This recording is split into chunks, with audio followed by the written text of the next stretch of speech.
시장 이야기 시간으로 이어가 보겠습니다. 긴 연휴를 앞두고 이제 마지막 거래일인 금요일장인데요. 아무래도 우리 시장이 수요일까지 쉬다 보니까 시장의 변동성이 나타나고 있는 듯한 모습입니다. 2시 구간만 하더라도 또다시 사상 최고치를 경신하는 듯하다가 현재 구간 외국인의 매도가 나오면서 유가증권 시장 지금 반락한 상태이고요. 코스피는 이렇게 변동성 보이고 있고 코스닥은 오늘 낙폭을 계속해서 이어가고 있는 듯한 모습입니다.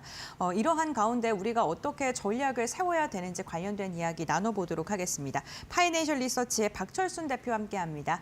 안녕하세요. 네, 안녕하세요. 네, 반갑습니다. 오늘 우리 시장이 좀 어지러운 장세가 펼쳐지고 있습니다. 우리 시장에 대한 추가 상승 가능성을 대표님께서 어떻게 보시는지 궁금한데요. 어떻게 전망하세요? 지금은 사실 뭐 지수가 꺾일 거라고 너무 속단하고 조금 걱정을 하는 것보다는 네. 지수의 방향성은 역시나 우상향이라고 보는 게 맞을 것 같습니다. 일단 우리나라의 증시가 생각보다 많이 올라온 건 사실이지만 그렇다고 해서 지금 추가 상승 여력이 없다라고 보기에는 지금 상장 기업들의 이익 성장이 상당히 가파릅니다. 일단 기본적으로 다른 국가들 증시 대비했을 때 우리나라의 어떤 상장 기업들의 이익 모멘텀이 훨씬 더 높다라고 평가를 받고 있는 그런 상황이고요. 당연히 이제 반도체 중심의 역대급 실적이 이런 증시의 어떤 증이익을 계속적으로 견인을 해주고 있는 상황이다라고 보시면 될 것 같고 그렇다고 해서 반도체만 지금 이익이 성장하고 있는 게 아닙니다. 우리나라에도 지금 탄탄히 지금 실적이 잘 나오고 있는 섹터들이 굉장히 많은데 지금은 조금씩 쉬었다가 조금 관심이 좀 떨어지긴 했지만 조방원도 역시나 실적에 대한 기대치는 올해도 여전히 많이 있다라고 볼 수가 있을 것 같고요. 역시나 AI와 묶여서 전력기기 같은 경우도 작년에 엄청난 실적 성장을 보여줬지만 올해 역시나 공급자 우위가 지속이 되면서 전력기기 쪽도 강한 실적 견인을 해줄 수 있을 것으로 보고 있고 그것뿐만이 아닙니다. 또 이제 화장품이라든지 뭐 엔터라든지 올해 또 실적 기대감이 있는 섹터들이 굉장히 많거든요. 이런 기업들의 어떤 이익 성장이 결국은 증시 방향성을 계속적으로 위쪽으로 끌어당길 수가 있는 상황이기 때문에 일단은 뭐 지금 급격한 어떤 지수의 하락 전환 이런 것들을 걱정하기보다는 이익이 기대되는 종목들 위주로 비중을 좀 늘리신다면 충분히 베팅 가능하다고 보고 있고요.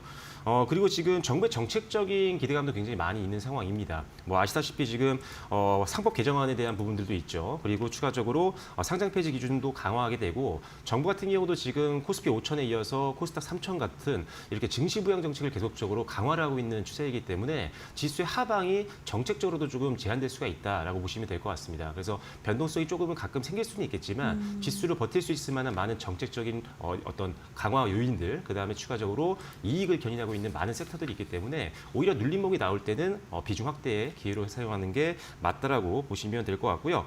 그래서 일단 관심 섹터는 역시나 반도체, 뭐 조선, 원전, 방산, 그다음에 전력기기, 그다음에 엔터 정도가 될 것 같은데 지수가 좀 많이 오르는 종목들도 꽤 많은 섹터거든요. 네. 그래서 아무래도 기술적으로 좀 부담이 없는 종목 쪽으로 최근에 시장의 수급이 좀 이동하는 것 같습니다. 그래서 제가 봤을 때 뭐 반도체는 너무나도 많이 말씀드렸습니다만 조선 같은 경우는 역시나 아직도 엔진주라든지 기자재가 좋을 것 같습니다. 예를 들어서 뭐 세진중공업이라든지 태광이라든지 성광밴드 이런 기업들은 아직 주가가 그렇게 부담스러운 수준은 아니거든요. 그래서 조선 쪽에서는 그런 종목들 보시면 좋을 것 같고 그다음에 이제 원전 쪽 같은 경우는 어제도 언급을 드렸지만 S&T에너지가 상당히 지금 주가가 낮은 수준에서 이제 반등이 나오기 시작을 했습니다. 그래서 S&T에너지 한번 보시면 좋을 것 같다.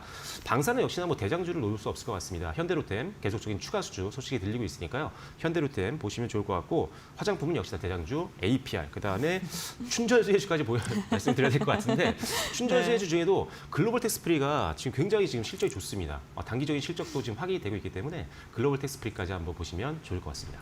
네, 알겠습니다. 오늘 시장에서 실적이 잘 나오는 섹터와 기업들 좀 이야기를 해주셨는데 많은 기업들이 실적이 지금 또 견조하게 나오고 있고 상대적으로 덜 오른 종목들까지 좀 말씀을 해주셨습니다.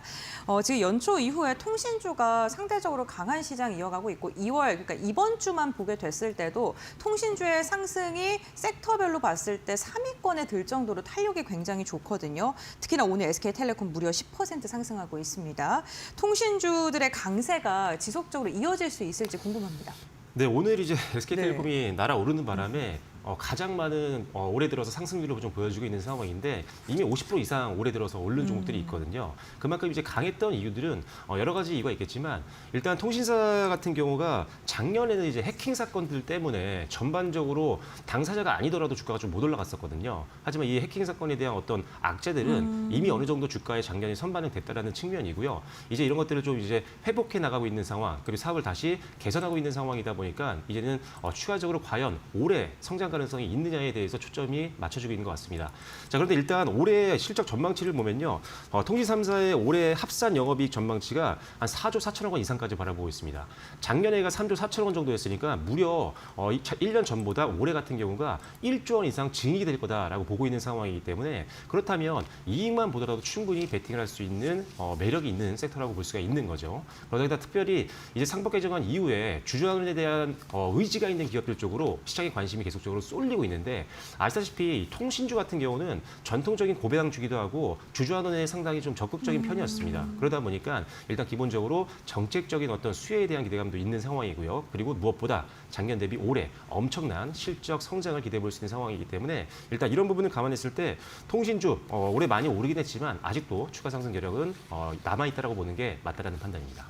네, 통신주 지금도 접근 유효하다라고 이야기를 해주셨는데 통신 3사 가운데 그렇다면 어떠한 종목을 가장 좀 매력적으로 보고 계신지 순위를 좀 매겨주시겠어요? 일단 저는 KT를 제일 좋게 보고 있는데 일단 KT 같은 경우는 뭐 특별히 작년에 뭐 악재가 있었던 것도 아니고 워낙 주주환원에 대해서 적극적이었던 회사였고 실적 또한 최근까지 역대 최대 분기 실적을 경신하는 모습들을 보여줬습니다. 그리고 이제 B2B 쪽에서 워낙 강점을 가지고 있는 기업이다 보니까 올해도 상당히 증익 기조가 이어질 가능성이 높다라고 보고 있는데 올해 같은 경우도 2,500억 원 규모의 자사주 매입이 이미 확정이 됐습니다. 그래서 주주환원에 대해서 가장 또 적극적이라는 것을 다시 한번 확인할 수가 있었고요.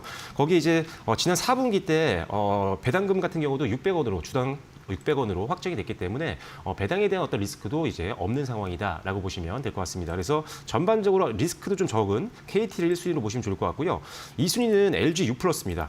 오늘 일단 LG U+ 같은 경우도 일단은 작년 4분기 때 역대 최대 실적들을 좀 기록을 해줬던 것들을 우리가 확인을 할 수가 있었고 그다음에 지금 적극적인 주주환원을 2025년도에 됐지만 올해도 그 기조가 계속 이어질 가능성이 가장 높은 것으로 지금 평가를 하고 있는 상황입니다. 그래서 역시나 지금 정부의 정책과도 굉장히 맞춰서 지금 지금 회사를 운영하고 있는 상황이기 때문에 LG U+를 두 번째로 보시면 좋을 것 같고 SK텔레콤 같은 경우는 오늘 급등은 나오고 있는데 약간은 신규 접근하기에는 조금은 부담이 될 수 있는 것 같습니다. 단기 트레이딩 관점이 아니라면 조금은 주의할 필요가 있다고 보고 있는데 일단 해킹 사건 이후에 사실 가입자들이 굉장히 많이 빠져나갔었잖아요. 네. 그래서 실질적으로 매출이 줄 수밖에 없는 상황이었고 이로 인해서 비용들이 많이 집행이 됐기 때문에 사실상 적자를 기록했던 분기들도 있었죠. 그만큼 이제는 회복에 대한 기대감은 좀 있는데 확실히 분기 실적이 돌아서는 것들 그리고 가입자 수가 계속 조금씩 회복되는 것들이 확인이 된다면 더 갈 수는 있겠지만 단기적으로 일단은 지금 정부의 정책적인 어떤 수혜에 대한 부분들 그리고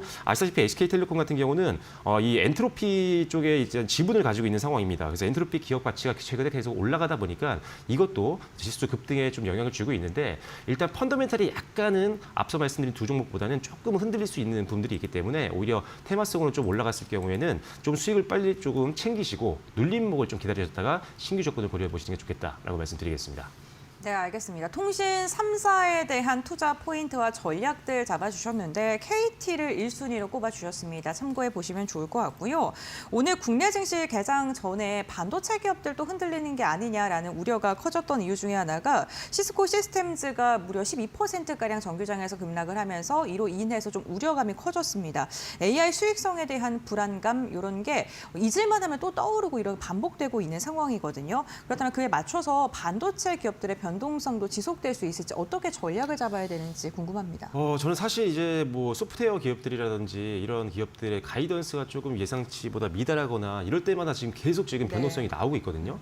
저는 근데 누누이 말씀드리고 있지만 변동성 나왔을 때 우리나라 기업들은 매수의 기회입니다.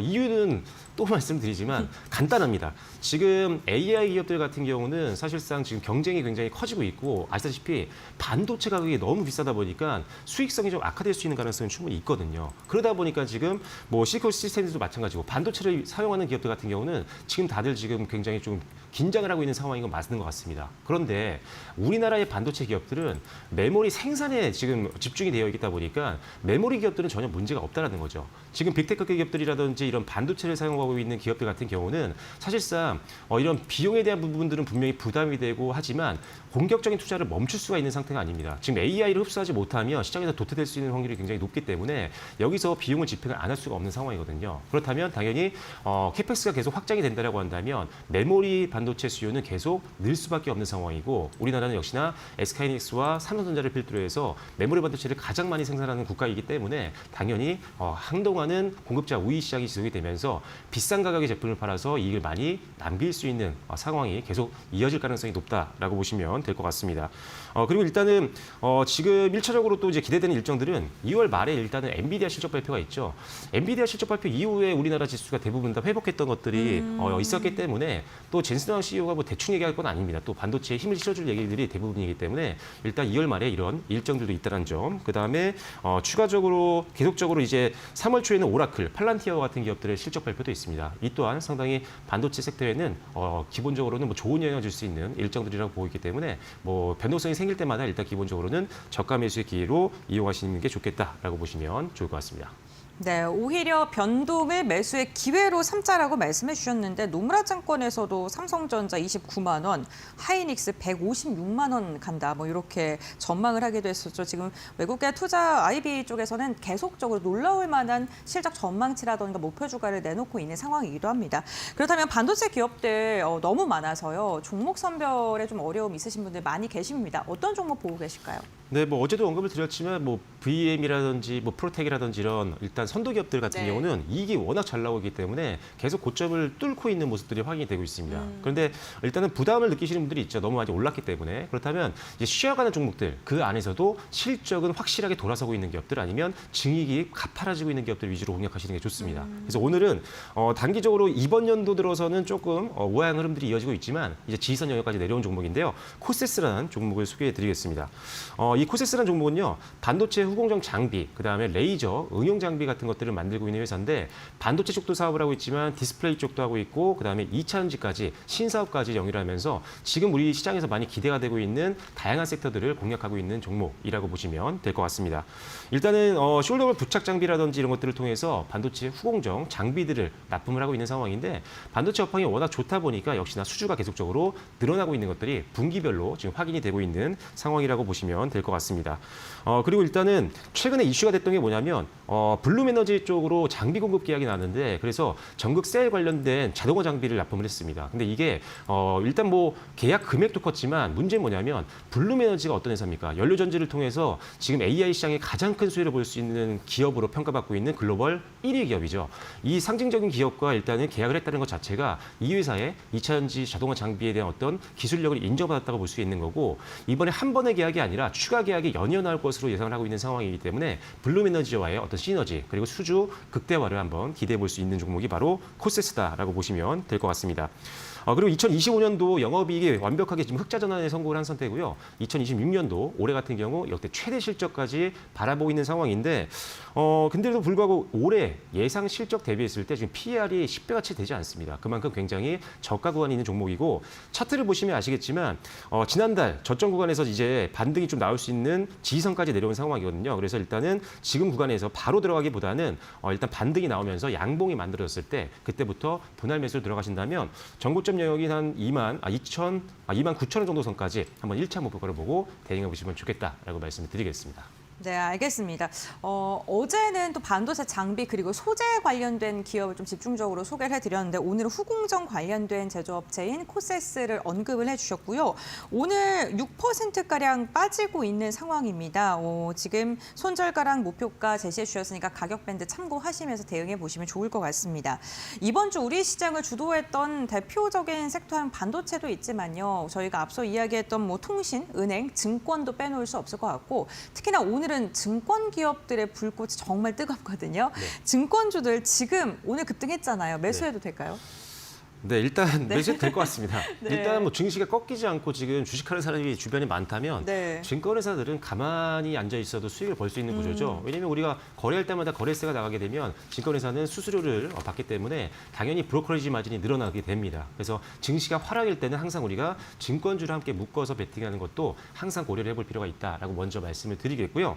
일단은 지금 역대 최대 실적들이 지난 작년 4분기 때도 계속 확인이 되고 있는 상황입니다. 그만큼 증시가 하락일 때는 실적이 함께 좋아지는 것들은 당연한 것이다라는 것을 이번 실적 발표를 통해서 다시 한번 확인을 할 수가 있었고요. 그리고 일단 또 지금 정부가 계속 증시 활성화 정책들을 계속 하고 지금 강화를 하고 있는 상황이다 보니까 증시가 쉽게 꺾일 수 있는 상황은 아닌 것 같습니다. 코스닥도 아직까지 올라갈 만한 룸이 많이 열려 있는 상황이기 때문에 거래가 계속 유지가 된다면 안정적으로 일단은 브로커리지 마진이 유지가 될 것이고 거기에 이제 상법 개정안이나 주주환원에 대한 부분들이 다시 한번 강화가 된다고 한다면 사실 금융주 같은 경우가 가장 이런 부분에서는 좀 적극적이고 아무래도 현금이 더 많다 보니까 훨씬 더 주주환원 정책을 할 수 있는 능력이 높습니다. 그러다 보니까 계속 관심을 가질 필요가 있겠다라고 말씀드릴 수가 있을 것 같고요.